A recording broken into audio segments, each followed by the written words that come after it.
When I think about a company that I'm excited to start, the first question that I ask is like, how is the world better because we exist? We don't see as much correlative success when we test a bunch of CTAs. So what we're trying to do in these ads, one is... Do you think celebrity-led brands have an inherent advantage over someone like you starting from scratch? I mean, the answer is yes, and... From Meta, I think they're moving all in on automating ad creation to serving. Does it scare you that at some point, like, what will be the role of creative agencies if these platforms take ownership of the consumer relationship?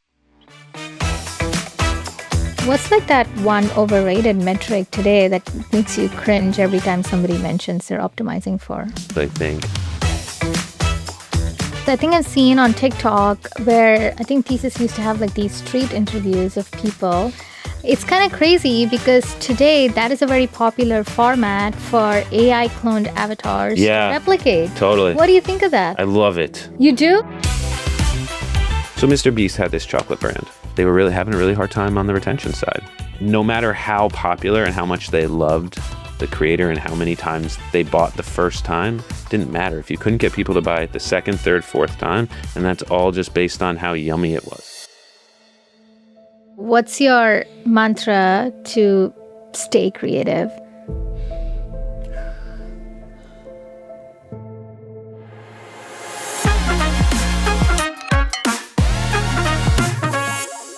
Adam, it's so nice to have you. Yeah, it's good to be here. After intense stalking of your LinkedIn, all the web profiles, it looks like you've been everywhere, from early career in sports to real estate, tech, startups, starting your own DTC brand, and now you're running your own agency. You must be a really good storyteller. I definitely, my first job was a sales job, and I've basically just recreated sales jobs ever since. You know, I have a lot of questions for you, but maybe what I want to start with is what does it mean to be a brand today when AI is so prevalent? Well, I can tell you about how I think about the companies that I start. When I think about a company that I'm excited to start and like what our story, our ethos, our quote unquote brand is going to be, the first question that I ask is like, how is the world better because we exist? And if I can't get to a point where the world is materially going to be better because of this little spark of inertia that my business created, then I won't do it. And so first and foremost, I think it's like, how are we helping people? The next thing I think about in terms of like, is this even viable, is like, what is the problem that we're solving? Does anyone give a shit about the problem? And is it painful enough for someone to devote money to it? And then the third thing I think about when I'm like, the non-negotiable around a company is like integrity. Is not only is not that we're not lying, but like, is our product a product? I call it the parents test. Is it a product is it either a product that we offer, or now as I'm vetting potential clients, because we take on very, very few clients and we're very specific about the clients we take on. Is this a product that I would sell to my parents if they were in the market for this specific thing? And so I think one is like, how are we impacting the world? Two, is the problem material enough that people want to spend money to solve it? And then three, is the product that we're actually pushing out there, the process, and then our transparency around its efficacy, super, super high. That's how I think about starting businesses. I don't know if that's really the answer to your question, but... Yeah, I'm a startup founder, and I think those are all the questions that you want to be able to articulate when you're going to fundraise. So I think that makes a ton of sense. One of the key questions really is, especially in the D2C space, where Perhaps in specific verticals, there's very little differences between different products. And then it all comes down to how do you tell your story? How do you stay authentic to your community? And as someone who started Thesis, and I think you started when nootropics was still like very early in the conversation when it came to wellness. What was day zero like? How did you go about building the playbook for communicating what your brand stood for? So there's two things we did really well. Number one, it was what is one or two friction points that we're removing. So it was like we didn't invent nootropics. We weren't the first one to put them in pills. We didn't invent direct to consumer. Like we weren't. However, what we did is we did make them a little bit more personalized, and thus they worked better. And so like that was really our thing. And we made them a little bit more convenient. At that point, we were putting them in sachets. We're no longer putting them in sachets. But I think it was this combination of the personalization, which also went into like an elite formulation that made sure that for each person, what we were sending them actually worked. And then we made it just really convenient because they could just have these sachets in their pockets. And the big issue with supplements that we realized is people forget to take them. And so putting them in sachets worked really, really well. The next thing that we got really, really good at, and it was directly correlated with like when we kind of saw hockey stick growth, was when we got really clear on how to articulate the problem and we identified who our villain was going to be. For Thesis, the villain ended up being Adderall and some of like the downsides and side effects for people who had taken Adderall and then had to get off of it, but still kind of wanted a similar effect there. And so once we like identified that villain and we continued to kind of like stoke that villain, and I think like for a lot of friends brands who I try to help as much as I can, I think like identifying like either what that pain point is or what that villain is, and not assuming that we're right, but like getting out and testing it on the internet, and allowing the internet to decide what villain they care about. Because I think like, you know, we had a bunch of problem statements that it took us almost a year to get to the point where, you know, we were like, oh, okay, like this Adderall thing is really going to drive a ton of growth for us. And even, you know, whatever, 6-7 years later, it still works. Yeah. Which is wild. Well, people always need something to keep them sharp and motivated. So I'm sure it's going to continue to grow. But in terms of like marketing itself, there was no AI back in 2017, at least the way it is today. Right. I'm sure like things have shifted both in terms of consumer trends, perception, how they shop, how they discover products. So what was it like building a marketing playbook then to now where not just for Thesis, you're helping several DTC brands kind of like scale their visual marketing across channels? And what was it like then? Yeah, what was it like then? I mean, we didn't know what we were doing. It was just, it was basically like just read a bunch of articles, watch a bunch of YouTube videos, try to execute on it, and what for me what it was like making friends with other D2C founders that were 18 to 24 months ahead of me, and just being super transparent on like all the stuff that we were really bad at, getting insights from them, and then just doing exactly what they told us to do. And you know, there was one founder who, you know, I talk about him a lot. I'm not just talking about it right now, but you know, he pulled me aside and he had a direct consumer contact brand that was, you know, 9 figures a year at that point. Now I'm sure it's much, much bigger. He was just like, yeah, like just do Facebook. He's like, just do Facebook. Get so good at Facebook and make sure like your emails aren't horrendous, but like really focus on Facebook. And you know, he gave us this example. He was like, they raised a bunch of money from really large investors, and the investors had told them to like kind of like have this omni-channel presence and to like really kind of hedge your bets, especially when Meta starts going down. And so he did that, and he was like, it was just a waste of time and money. And he's like, now what I decided to do is I'm going all in on Facebook, and when Facebook breaks, then I will find another channel. And, back then, this was like end of 2019. He was like, it had already been like 2 or 3 years where they were just like hardcore just doing Facebook. He's like, it hasn't broken yet.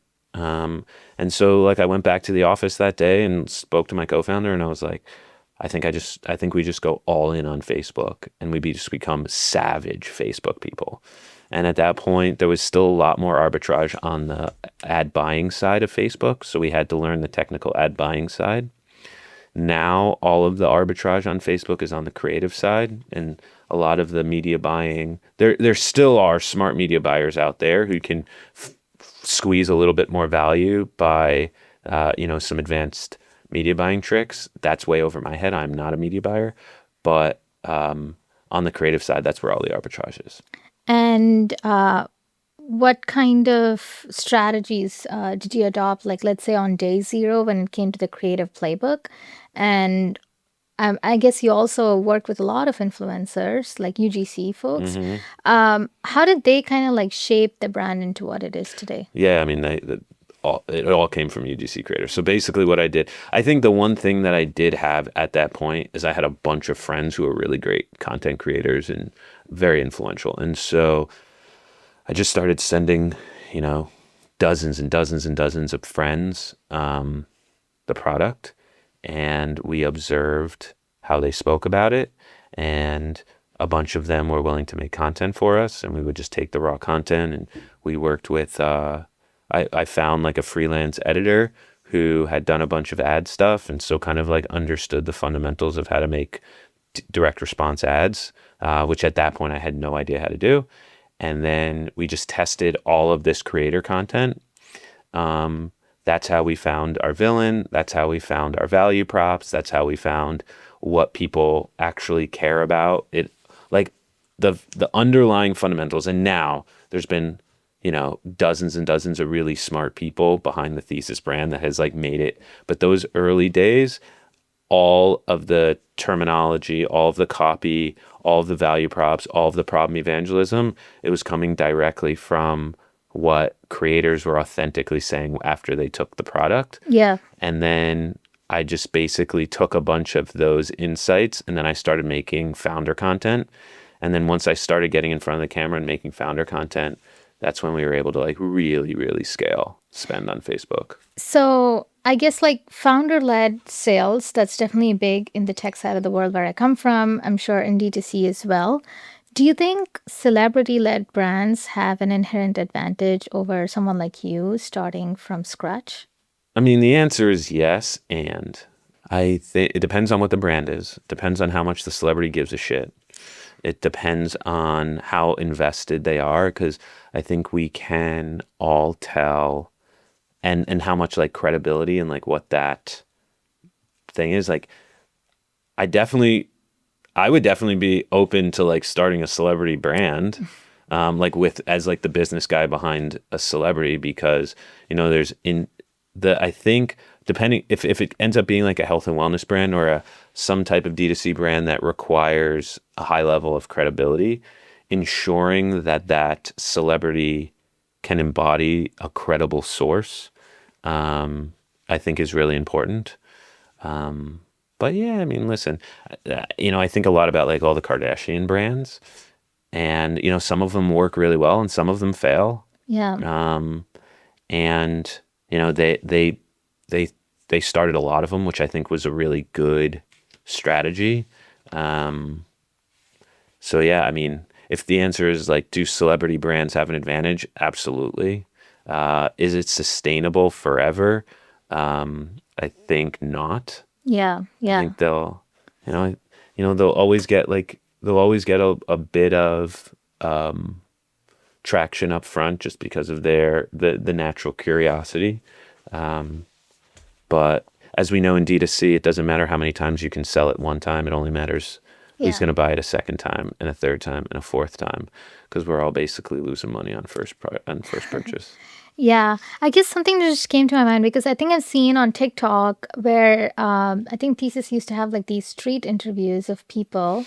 It's kind of crazy because today that is a very popular format for AI cloned avatars to Yeah, replicate. totally. What do you think of that? I love it. You do? You're not love averse to it? No, of course not. Oh my God. Man, I wish I could do more of that. Because we've had, the street interviews are really hit and miss. We've done a ton of them. I think like a lot of it, we've done them where they're like really authentic, where we just send an interviewer out there and he just like grabs normal people. We've sent out there where we like hired and trained and scripted actors. And what I notice is like a lot of it, the ones that work really well, there definitely needs to be like a banter and a familiarity between the two people. The ones that have worked well, the best were one, we hired like this really charismatic comedian and he just carried the entire thing. And it was basically just a random person like nodding to all of his jokes. That worked really well. And then the other one was me as the talent or as the interviewer, but like we staged one of my friends and I had a conversation with one of my friends. And so there was like this natural familiarity and comfort and energy.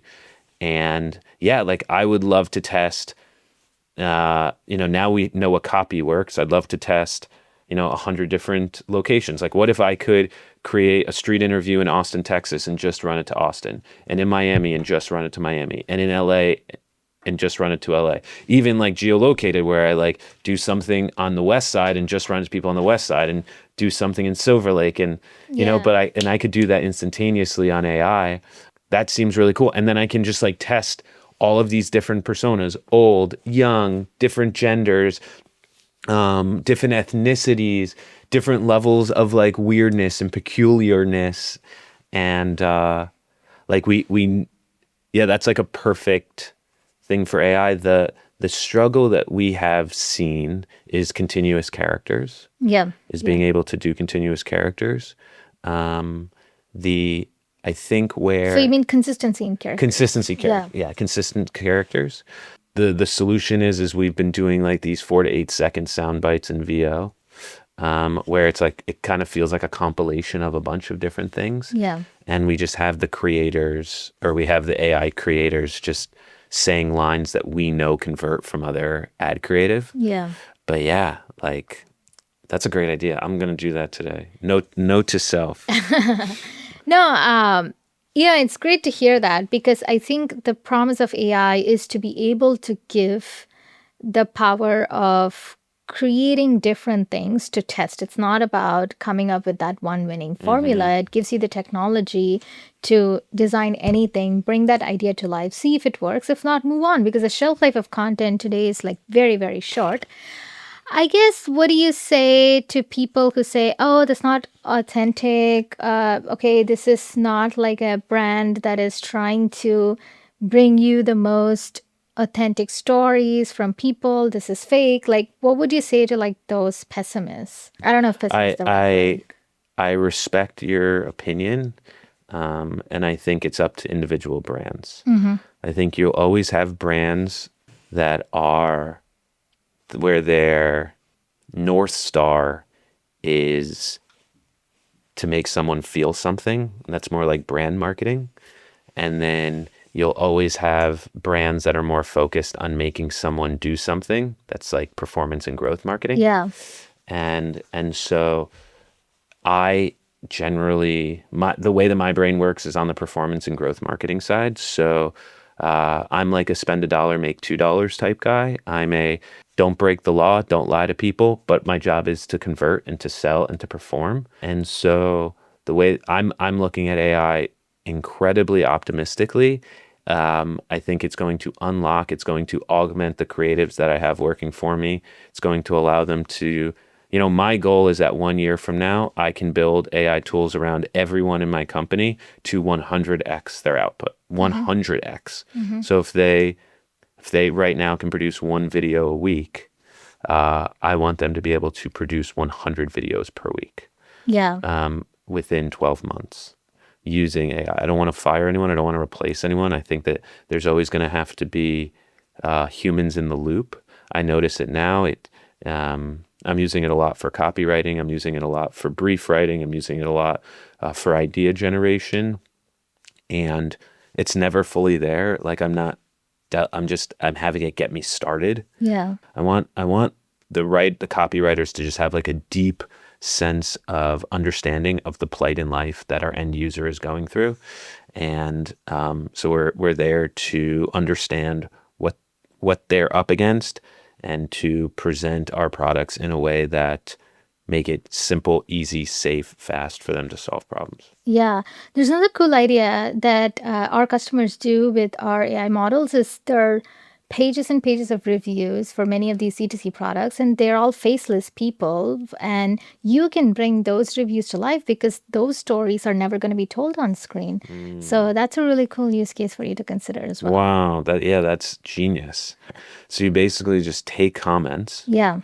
You have Claude or ChatGPT prioritize which ones are the highest likelihood to convert, and then have an AI creator. And sometimes there's, I don't think that's legal, but you could create a persona to actually say some of these lines. Yeah, because I don't think you should classify anything as fake or true, because at the end of the day, even for an advertisement back in the day when you had TV spots, you come up with a story, but the story could be rooted in the kind of impact you drove to many of your customers or one cohort of customers. Today, those stories are buried in reviews. So you're trying to figure out what's the best way to tell the story, because there should be some storytelling embedded into it. It can't just be the literal review turned into visuals or pixels. But that's definitely something that I've seen working really well, because from a performance standpoint, when somebody sees your ad, they're looking to see, do I see myself using this and why? And your goal is to mine as many good reviews as possible, representative of the audience that you want to target, and turn it into visuals at scale and start testing. One of the questions that came to my mind is, I think we all agree that AI avatars are going to be a thing. And you also brought up a really good distinction, which I'm seeing a lot in the D2C companies that we work with as well. There's a brand team. And I do think we're building AI models that understand brand voice. And I think it's really important. But when you look at the data, oftentimes, sometimes cringy ads work, sometimes ugly ads work. And those two teams don't seem to get along at all.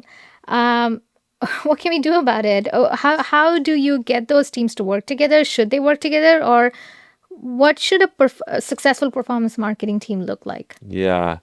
I think like fundamentally there's a difference between performance and brand. I'm not the guy to solve it. I'm not the guy to solve it. I think what I end up doing is just spending more time with companies that are more performance first. So I am biased. I think I've just seen in my 8-10 years in the D2C world, like brands that are overly at least early. I think some of the brands that are bigger, mid 9 figures, pivoting away from performance and into brand, it's necessary. You have public persona. You're now at a complete different level of scrutiny. If you're doing $200, $300, $500 million in top line a year. But for some of the earlier stage companies, I urge them to be a little bit looser on the brand guidelines and step a little bit more into keeping their lights on, which is like what's actually going to convert, what's actually going to work. And then I think like also like when it comes to AI, because like I understand the fight that you're having to fight. I fight very similar fights. It's not fights. They're just like these very charged conversations between performance teams and brand teams that just like fundamentally, it kind of feels like it's like a little bit oil and water. And I have so much reverence for great brand marketers. Their design, their style, their aesthetic, their like it's stunning the way that their brains work. It's like talking to a remarkable interior designer. Like they can create these worlds. And then, however, when it comes to paid media and like actually getting people to buy the product for the first time, the sometimes these highly detailed, curated, highly branded things don't necessarily fit with the zeitgeist of the internet and don't make it feel real and natural and don't always convert in that way. I hope I know I'm trying to be nice, but but I'm also trying to make sense. Yeah. Like I understand both sides very, very deeply. I sit on one side, Yeah. So but I know what you are up against. yeah, You're yeah. trying to sell the product into like these big corporate enterprise businesses that have so much, they're so precious about the brand guidelines. And innately what'll end up happening, my thought, and we can even like workshop an example, but my thought is like once the internet shows that they trust AI first creative, these brands will be like, they're going to be late adopters because they Yeah. have more to lose Yeah. than like a more experimental or performance first brand that is just like more comfortable making mistakes and not feeling like there's a ton to lose. Actually, what is happening, at least from my experience in us building these models and like getting into the hands of like agencies and brands, is that D2C brands that are smaller or growth stage, the founders really love AI. But of course, the day to day folks using it, they have their own fears. In the larger enterprise, I think their fear is that what if we try to be early adopters and somehow it backfires on us? Why don't we just wait till 30 others have done it? Totally. So I think like at least I think it'll change like what you're saying because this is inevitable whether people like it or not. I'm curious, given how focused you are on performance, what's like that one overrated metric today that makes you cringe every time somebody mentions they're optimizing for? I mean, the one that views, Yeah, views. I think views shouldn't matter. like Yeah. it's like views don't mean sales. I think conversion rate's really important, but it's sometimes a little. So this is a conversation that I was having. Conversion rate's very important, especially sometimes. I'll get a little bit technical. So the Meta reports conversion rate, which sometimes is a little bit buggy, and you can't really tell like in platform what the real conversion rate is. I think conversion rate is really important on one site, and a lot of focus should be made on conversion rate optimization and landing pages and checkout pages and all of that stuff. However, attribution for a lot of products in D2C now is either it might be starting from a Facebook ad or maybe starting from a TikTok ad, but they're checking out on Amazon. And I'm seeing, and before, like maybe 2 or 3 years ago, I had some of my friends who had these massive brands, like 200, 300, $400 million. And they were like, yeah, like we don't care about in-platform CACs. We're going to spend a ton on TikTok because I see this correlation. When I spend a lot on TikTok, my Amazon goes up. But the numbers that he was doing were so big that you could see the correlation. And it was really significant. But now and so like at like that big scale, it was very easy to see like, okay, like people aren't checking out through the TikTok, through the TikTok link. They're not like clicking on the TikTok ad, going to your website and checking out. But if you run a bunch of TikTok ads, and at that point the CPMs were super, super cheap, so he was getting crazy reach, and he was just seeing this massive impact on where Amazon went. And so in that moment, like in-platform CAC, like if he had just looked at in-platform CAC on TikTok, it would have been like, this is a horrendous spend. Yeah. And so now what we're seeing is even on smaller brands that are doing like 10, 20, 30 million a year, they're also seeing like, depending on the product, like if it is like a product that you normally would just buy on Amazon, they're seeing a direct correlation between ad spend on the performance platforms and conversions on Amazon. So that maybe. What's another metric that I think people are? I think they're all helpful. I think a lot of people talk about hook rates. Yeah. I think that's really it's good. It's correlative. It's not everything, but it is fun. And if you can find a hook that a 40 or 50% hook, and maybe it doesn't necessarily convert on that video because maybe the rest of the video was weak or not compelling or went on too long. But I think there is value to finding those really good hooks and optimizing really good hooks and then moving them to the rest of the ad that does actually build credibility and convert. Yeah. What are some of the other ones? I think hold rate's an interesting one. I don't think that many. It's not like too overused. Total spend.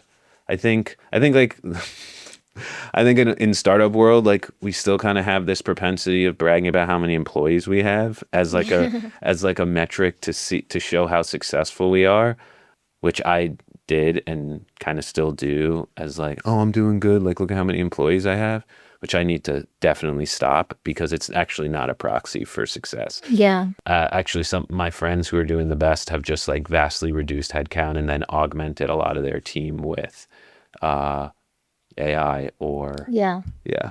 I guess I don't know. I don't have any top of my examples of this happening in the DTC side, but this is happening a lot in the tech startup side where you don't have a product, you generate a lot of hype, and views and impressions are like a big metric, vanity metric for saying, oh, so many people saw our launch video. It's so great. Everything is going great. But there's nothing. After 2-3 months, you just don't see that the company even exists. So do you think paid programs can be a proxy or can be a vehicle to engineer product market fit? Do I think what programs? Like paid programs, like paid advertising on social channels can be used to engineer PMF? No. I No? think the only way to get product market fit is to get people to buy it again. Like, yeah. Yeah. I So think it's definitely a failed strategy. Yeah. I mean, if you don't have a product or like, so give me that example again, meaning there was a product, they did a launch video, Yeah. it went crazy, but Yeah, there was no but sell they through and no one's but using they it. never delivered on their promises. No, I mean, So it's just like, you have to have a great product and you need people to stick around. Well, who was I talking to the other day who had like a crazy launch and then I was talking to someone the other day and who it is I'm completely blanking on. Really smart team. Serial founder, had already had an exit. Who is it? Anyhow, let me just get it to you. So basically they massive launch, raised a bunch of money, had a bunch of people sign up and everyone canceled. And they had like no retention and they had to go back and rebuild the product. yeah, It's not about how many people you can get to buy once. It's Yeah. really about how many people you can get to buy 2, 3, 4 times. And I really think it's got to be sticky. yeah. No, I agree And the with only that. way to do sticky is a good product. And going back to the influencer stuff, do I feel comfortable saying which influencer it was? Yeah, I'm sure it's. So Mr. Beast had this chocolate brand, and I have some friends who worked there, and they were really having a really hard time on the retention side, and they were obviously getting all of these sales from Mr. Beast's fans, but the product itself, which was originally a better for you, like marketed as a better for you product, his fans didn't care. They just wanted a really delicious snack.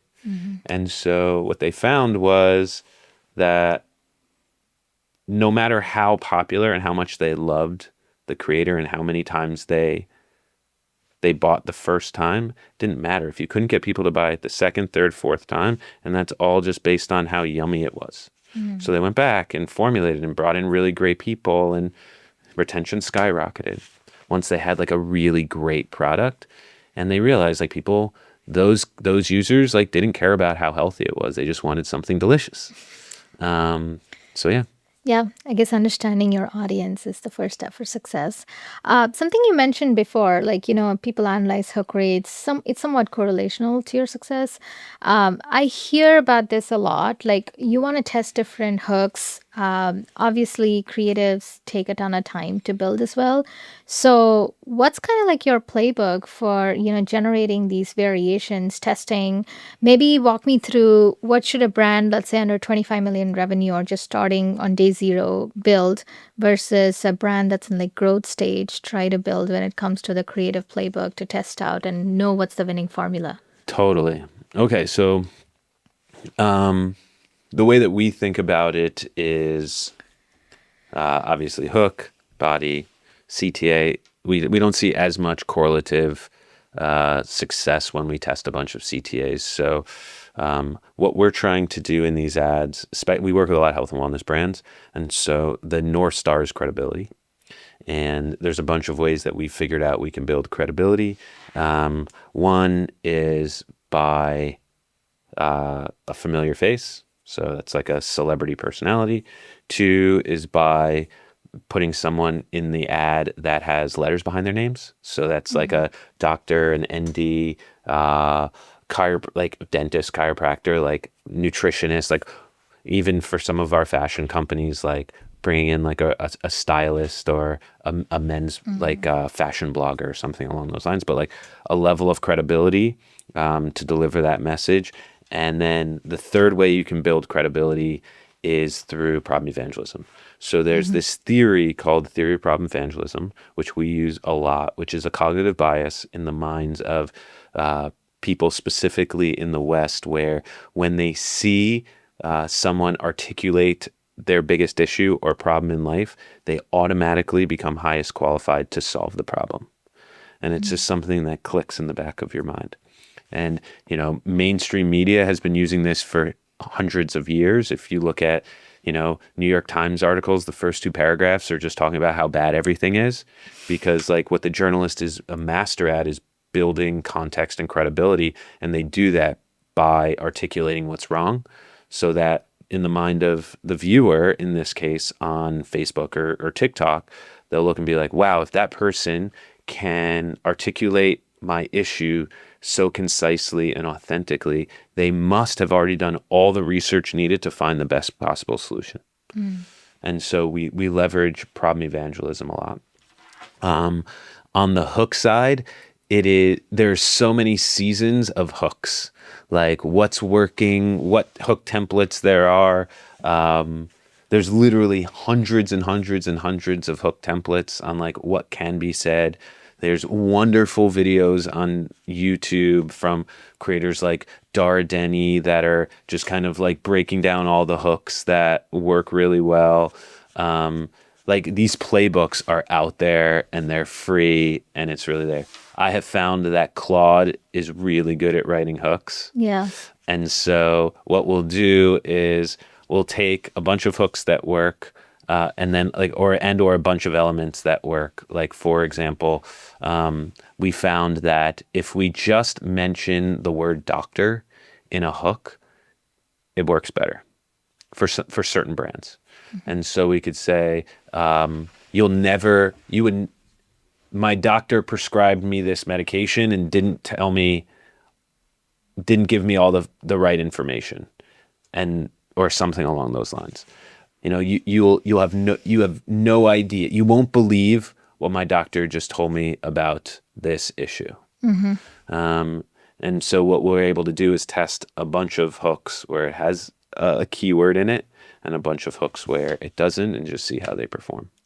Does that make sense? That makes sense. I just remembered that I got sucked into this TikTok hole where they use this format where there's always like this doctor in scrubs. It's AI generated.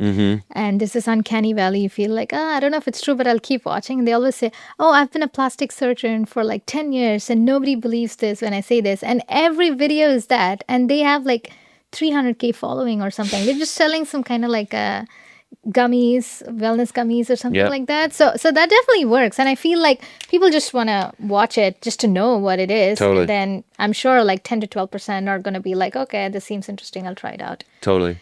And then so the way that we're also thinking about now, and just to give like a little bit more structure in terms of like how we, from a 30,000 foot perspective, look at creating ads. We ideally, in an account that is spending in the six figures or mid six figures or even low seven figures a month, and has like some real learnings and has had some winners, some ads that have seen 50, 75, $100,000 in spend. And so basically what we'll do is we'll try to spend 70% of our deliverables on what we call scales. So taking an insight from past winning ads and repackaging it one way, shape, or form. The easy ones could be, taking an ad that worked and just adding 4 to 6 new hooks. That's the low hanging fruit. Another one could be taking an ad that worked and pulling the script and reshooting the visuals. Yeah. Pulling an ad that worked and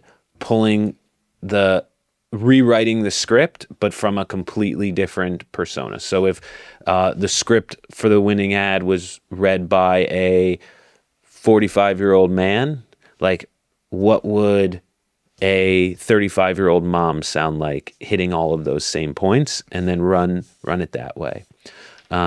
We've also played with the point of like mixing up the order of the different modules. So if the sequence was problem, solution, features and benefits, testimonial, moment, us versus them, like I tried a bunch of other stuff and it didn't work, and this is why. And then a CTA, what we'll do is experiment with moving around those different modules and changing the order in which that copy is laid out. We're having a lot of success now with content with no B-roll, where it's just someone speaking the entire time, no cuts. The product is held, and it's actually it's working a lot where there's absolutely no B-roll. And so in those cases where we have an ad that works and it was just a talking head the entire time, we'll flip it around and do like an all B-roll thing. What we'll also do now is just take the scripts from the last 10 winning ads and feed that into a Claude project that's really well educated on all of the context of a brand, including like deep understanding of like direct response writing techniques, all of the winning ads that we've ever created in whole, hundreds, if not thousands of customer comments, a deep understanding of all the different personas and problems that they have, and also very well educated on the competitive set. So like that's how we're kind of like building these Claude projects. So what we'll do is we'll just take the scripts of the last 10 ads that worked, transcribe them, and drop that into Claude, and just have Claude make a bunch of new scripts based on those. Yeah. Yeah. That's exactly what we're enabling for brands. And I feel like it should distill into visual Lego blocks, and then you kind of like rearrange it. And every time it produces a new monument, people might like it or not, but you get the opportunity to like test it. I guess we spoke a lot about videos, but at least in certain verticals, statics are desired, or at least it's cheaper to produce. So people are thinking, how can I continue with this? Is there still a market for statics? So some of the biggest accounts on Meta right now, the mid 7-figure spenders, I've been inside of them. They're 60 to 70% statics. What kind of statics are they making? Most of them are ugly. They're product shots with really well-written copy.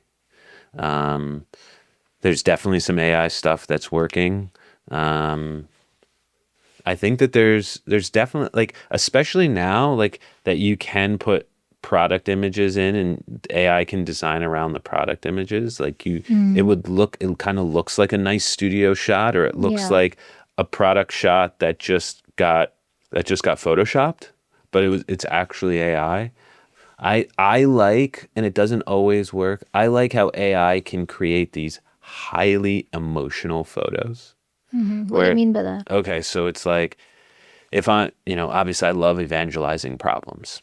And so you can create these AI characters that are just completely like over the top, almost pseudo caricatures, and just like deeply expressing like the nightmare situation that the product is trying to solve.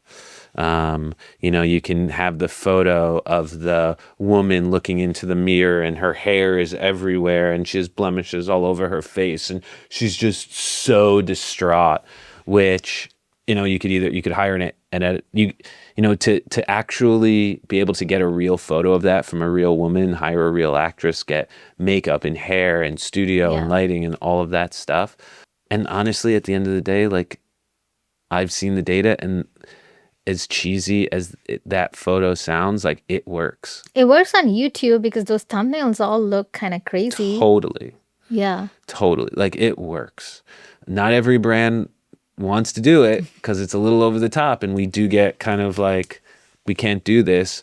But, one of my jobs is to push the boundaries and to let brands know what is possible, and to think in a way that is sometimes a little bit uncomfortable, and to put those ideas in front. And I try to articulate like what my thought process is and why I believe this could be performance, or see really good performance. Some brands are like, no, that's just a little too over the top, and I'm completely unattached and I kill it. But sometimes when they say yes to my weird, wacky, over the top kind of cringe ideas, sometimes they convert. A lot of times they convert. Yeah.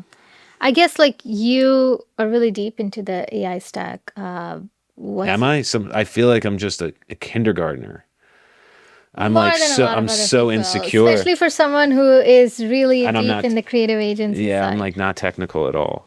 What's your favorite AI model, and what was describe the first moment you used AI, and how did you feel? Well, I would say for, most of my attention from a creative standpoint is on copy and writing, having like this very natural human writing style, and Claude is just so great at it. So I would say I like what is the one AI model I would really be sad if it went away right now? It would be Claude.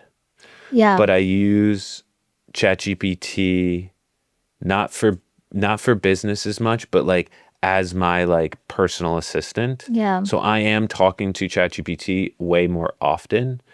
But it's like, ChatGPT, I've like hurt my shoulder. Like, what do I do about it? Or ChatGPT, like, I need, a new laundry detergent. I want to, give me 5 healthy laundry detergents or something like that. Yeah, I think there was a study that said ChatGPT's style of writing feels like a golden retriever in a human form writing. It's just like people just don't know how to describe it. It was like too over the top. I can definitely tell what's ChatGPT just because like every email I get is written by ChatGPT these days. What about on the visual language side? Like what's really the most surprising and the most frustrating thing you've observed? I have a team that's like in playing with all the models.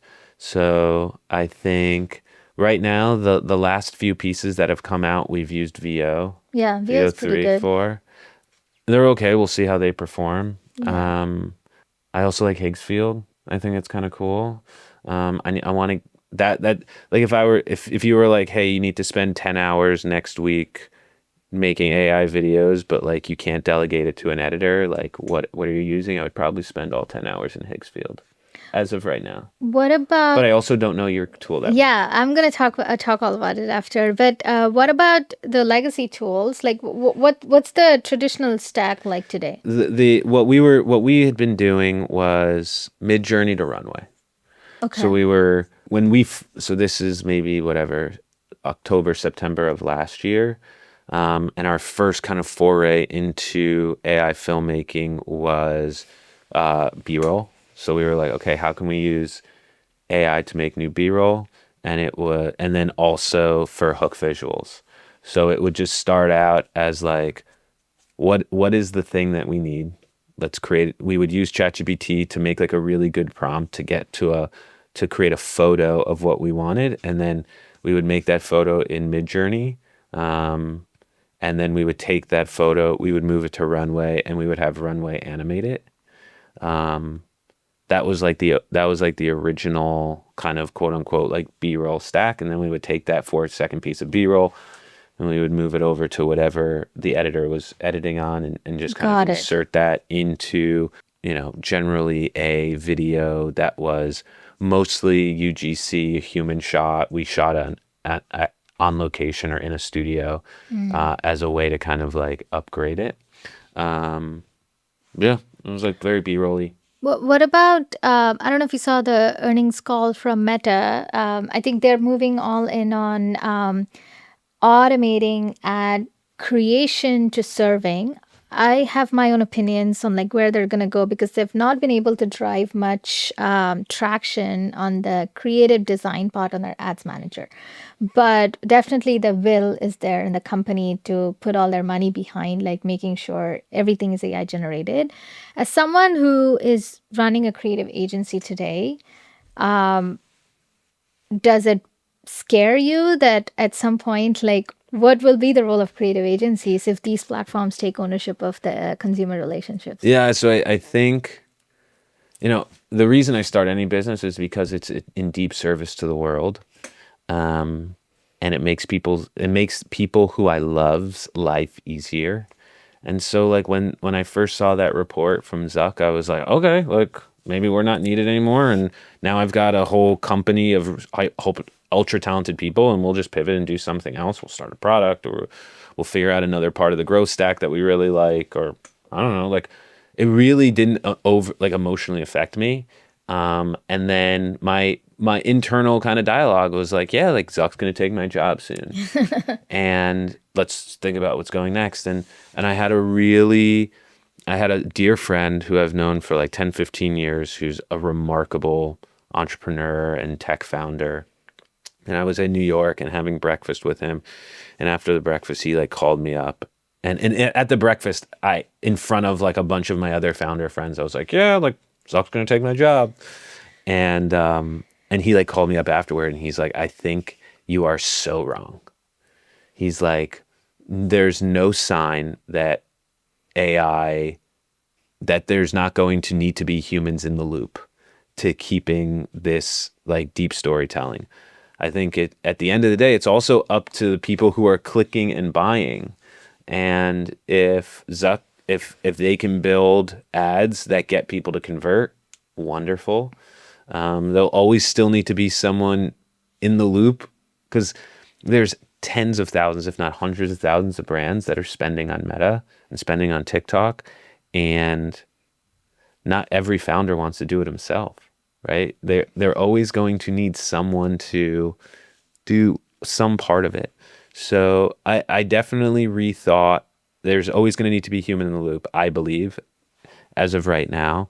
All of my, really accomplished growth marketing friends who are also really deep in AI, all need to stay like human in the loop. It's more augment rather than replace. But yeah, like if Zuck figures it out and they like completely, then no, just do something else. I guess I could keep asking you questions, but to wrap it up, it was a great conversation, but I really want to know, what's your mantra to stay creative? It's really like a deep compassion for the end user. It's like anytime like I have writer's block, or I don't really understand, like it's not coming through for me. I really need to go back to like feeling the feelings of like what it's like to be in the shoes of the person we're in service to.